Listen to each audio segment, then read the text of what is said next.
पिछली वीडियो के बाद काफ़ी लोगों ने मुझसे एक ही सवाल पूछा कि मेरी ज़िंदगी में ऐसा क्या हुआ था जो सब कुछ बदल गया। सच बताऊं, ये सिर्फ एक तब्दीली नहीं थी और ना ही ये कहानी इतनी आसान है जितनी आपको लग रही है। ये जो तब्दीली मेरी ज़िंदगी में आई ना, इसको मैं आपको समझाने के लिए आपको थोड़ा सा पीछे जाना पड़ेगा। मैंने शादी तो कर ली थी चाइनीज़ के साथ, लेकिन शादी के बाद मुझे लगने लगा कि शायद मैंने गलत फैसला कर लिया है। मेरा रवैया अपने शोहर के साथ ठीक नहीं था। अच्छा, शादी से पहले तो मुझे बिल्कुल भी फील नहीं हुआ कि मेरी शोहर मेरे से एज में बहुत बड़े हैं। हालांकि मेरी अम्मी ने मुझे कहा था कि सोच लो, तो मैं तो एग्री थी, मैं खुश थी। लेकिन शादी के बाद शायद मुझे एहसास होना शुरू हुआ कि एहसास नहीं, फीलिंग आना शुरू हुई कि मेरे शौहर वाकई मेरे से बहुत बड़े हैं और मैं जो चाहती हूँ मेरे शौहर उससे कहीं आगे जाके ज़िंदगी गुजार रहे हैं। जाहिर सी बात है, एक लड़की टीन एज में और एक आदमी जो कि अपने बुढ़ापे में होता है, तो वो अपनी जवानी गुजार चुका होता है, तो एक लड़की की बहुत सारी ख्वाहिशात होती हैं। तो फिर इसीलिए मुझे एहसास होना शुरू हुआ कि मैंने ये जो फैसला लिया है ना, ये गलत ले लिया है और मुझे लगता है कि मैंने जल्दबाजी कर ली है। इसी एहसास की वजह से ना मेरा रवैया अपने शौहर के साथ ठीक नहीं था। और एक लड़की जो इतने साल इंडिपेंडेंट रही हो, जॉब करती हो और उसको कि कोई रोक टोक ना हो, अचानक से शादी हो जाना, और एक बहुत बड़ा चेंज होता है इंसान की ज़िंदगी में ना। शादी के बाद इंसान ने कहीं पे भी जाना है तो घर बता के जाना है, परमिशन लेकर जाना है। तो मुझे तो इस चीज़ों की आदत ही नहीं थी। अच्छा, मुझे ना शादी से पहले यही बताया गया था कि चाइनीज़ लोग बहुत ओपन माइंडेड होते हैं। ये अपनी बीवियों को बाहर आते जाते परमिशन लेके आना और जाना इनको नहीं पसंद। ये अपनी बीवियों को फुल आज़ादी देते हैं और इनको बीवियों का ख्याल रखते हैं, इसमें तो कोई शक नहीं था। लेकिन शादी के बाद मुझे पता चला कि मेरे शौहर तो बिल्कुल भी ऐसे नहीं है। मैंने अगर कहीं भी जाना है तो मैंने अपने शौहर को बता के जाना है, और बता के क्या, उनको साथ लेकर ही जाना है। मेरे हस्बैंड कहते थे कि अगर तुमने किसी दोस्त की तरफ भी जाना है ना तो मुझे साथ लेके चलो, हम दोनों जाते हैं साथ में, हमारी नई नई शादी है। लेकिन मेरा ये होता था कि पता नहीं क्या, ये अचानक से ज़हन में ख्याल आया कि लोग क्या सोचेंगे कि मैंने इतने बड़े आदमी से शादी कर ली।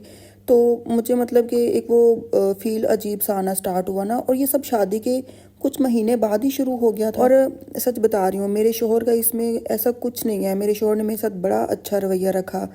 मैं सुबह, हालांकि मैं 12 बजे उठती थी, 2 बजे भी कभी उठ जाती थी, मेरी सुबह ही 12-2 बजे होती थी, 12 बजे 2 बजे।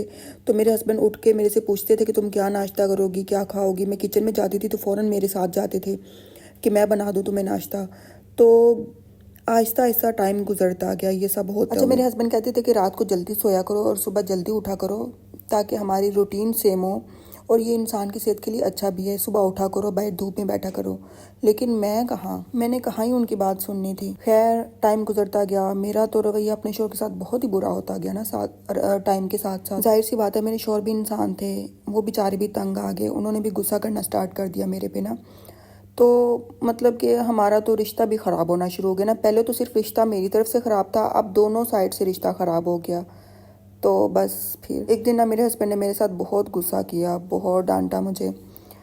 तो बस यही वो दिन था जिस दिन हमारा बहुत झगड़ा हुआ। फिर मैंने सोचा बैठ के कि ये कि हर दूसरे तीसरे दिन झगड़ा करने से बेहतर है कि या तो मैं इस रिश्ते को लेकर चलूं या यहीं पे मैं वाइंड अप कर दूं। बहुत सोचने के बाद मैंने ये फैसला किया कि मैं इस रिश्ते को आगे लेकर चलूंगी और मुझे इसको लेकर चलना है, क्योंकि वापसी का मेरे पास कोई रास्ता नहीं है। मैंने ये फैसला तो कर लिया कि मुझे अपने हस्बैंड के साथ चलना है, इनके साथ रहना है। लेकिन फिर मुझे फील हुआ कि अब ये सब इतना आसान नहीं रहा जितना पहले था, क्योंकि अब मेरे हस्बैंड का वो बदजन हो चुके थे मेरे से, मेरी आदतों से, मेरे रवैये से। तो अब सबसे पहले तो उसको ठीक करना था, फिर रिश्ते को हेल्दी बनाना था, उसको आगे लेकर चलना था। यही वो सबसे बड़ा मेरी ज़िंदगी का टर्निंग पॉइंट था, जो कि जिससे मैं बिल्कुल अनजान थी, मुझे नहीं मालूम था ये सब कैसे हो रहा था मेरी ज़िंदगी में।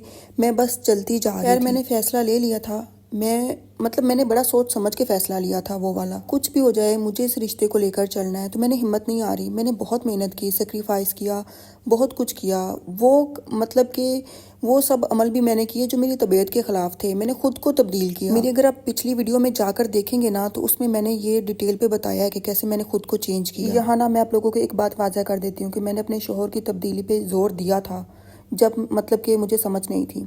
आस्ता आस्ता मैं खुद की तरफ आई और मैंने ख़ुद को तब्दील करना शुरू किया। और इस सब को चेंज करते करते मुझे काफ़ी टाइम लगा, बहुत मेहनत लगी मुझे। और उसके बाद ज़िंदगी अच्छे से अच्छी होती गई। खैर मियाँ बीवी में जो झगड़े की बात है वो तो हमारी आज भी हो जाती है, वो तो मामूली बात है। लेकिन उन सब रंजिशों को लेकर दिल में रख लेना, रिश्ता ख़राब कर लेना, ये बहुत अलग चीज़ है। यहाँ पर बहुत सारी बातें थी जो मैं बताना चाहती थी, लेकिन मेरे पास टाइम बहुत कम था, मैं आप लोगों को नहीं बता सकी। और जो लड़कियाँ चाइनीज़ से शादी करना चाहती हैं, ये सफ़र इतना आसान नहीं है जितना आपको लगता है। जैसे पाकिस्तान में शादी होती है, ये भी सेम वैसे ही शादी होती है, बल्कि ये ज़्यादा डिफ़िकल्ट होती है। आप लोगों के बहुत सारे सवाल थे, मैं कोशिश करूँगी वो सब जवाब देने की। इंशाल्लाह मिलते हैं नेक्स्ट वीक इसी वीडियो के नेक्स्ट पार्ट में। अल्लाह हाफिज़, अपना ख्याल रखें।